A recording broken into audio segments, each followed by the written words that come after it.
Good evening viewers. GK study circle में हम आज आपको साथ लॉस एंड प्रॉफिट से संबंधित क्वेश्चन जो है वो डिस्कस करने जा रहे हैं। और इट इज लेवल 1, यानी उन स्टूडेंट्स के लिए जो एलिमेंट्री क्लासेस के छोटी क्लासेस के लिए है अप टू 8th कि लॉस एंड प्रॉफिट को कैसे निकाला जाता है।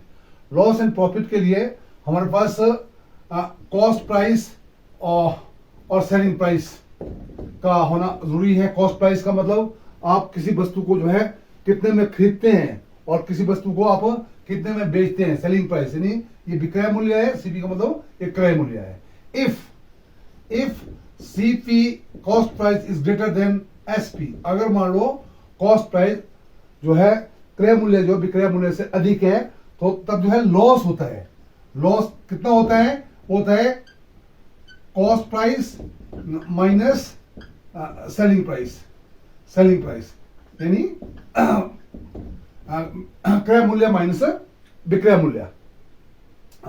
तो उस तरह से अगर इफ एसपी सेलिंग प्राइस जो है वो ग्रेटर देन कॉस्ट प्राइस है, अगर जो विक्रय मूल्य है वो क्रय मूल्य से अधिक है तब क्या होता है? तब प्रॉफिट होता है। प्रॉफिट बोलते हैं या इसको गेन बोलते हैं, एक ही बात है। प्रॉफिट या गेन वो कितना होता है?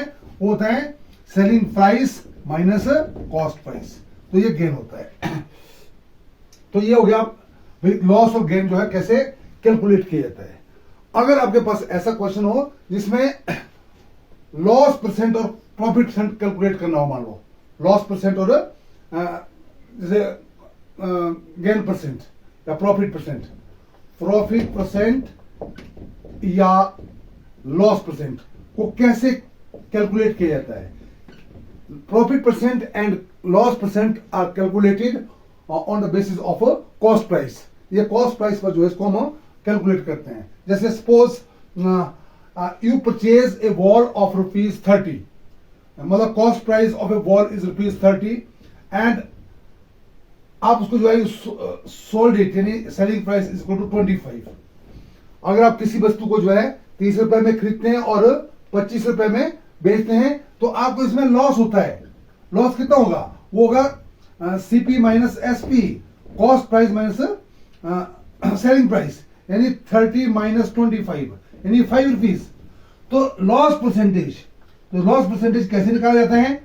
वो निकाला जाता है लॉस अपॉन सीपी इंटू 100। यानी लॉस हमारे पास 5 रुपए का है और कॉस्ट प्राइस कितना है हमारे पास?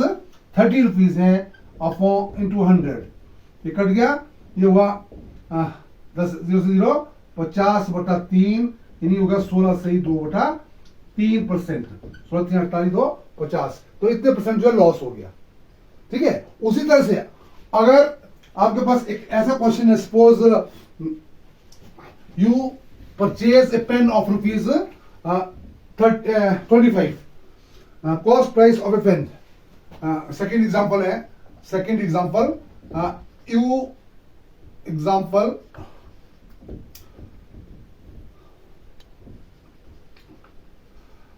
you purchase a pen of ₹25 यानी cost price of a pen is 25 और आप क्या करते हैं? You sell it at the rate of 30 और सेलिंग प्राइस है मानो उसको 30, यानी क्रय मूल्य 25 रुपए किसी पेन का और उसको आप 30 रुपए में बेचते हैं। तो हियर क्या है? हियर जो SP is greater than CP, यानी सेलिंग प्राइस जो है कॉस्ट प्राइस से अधिक है। तो इसका मतलब क्या होगा आपको? ये हो जाएगा आपके पास प्रॉफिट कितना हो जाएगा? प्रॉफिट हो जाएगा हमारे पास एसपी माइनस सीपी। एसपी है 30 माइनस 25 यानी 5 रुपए। तो प्रॉफिट परसेंट कैसे निकालते हैं? मैंने कहा प्रॉफिट परसेंट और लॉस परसेंट जो कैलकुलेटेड ऑन कॉस्ट प्राइस पर कैलकुलेट होता है। यानी हो गया profit upon CP, cost price into 100। तो प्रॉफिट हमारे पास है 5 रुपए, कॉस्ट प्राइस हमारे पास इसका कॉस्ट प्राइस है 25 इंटू 100, ये होगा 25 चौके 100 4 पंजे 20। तो 20% जो हमारे पास क्या आएगा? Loss percent 20%।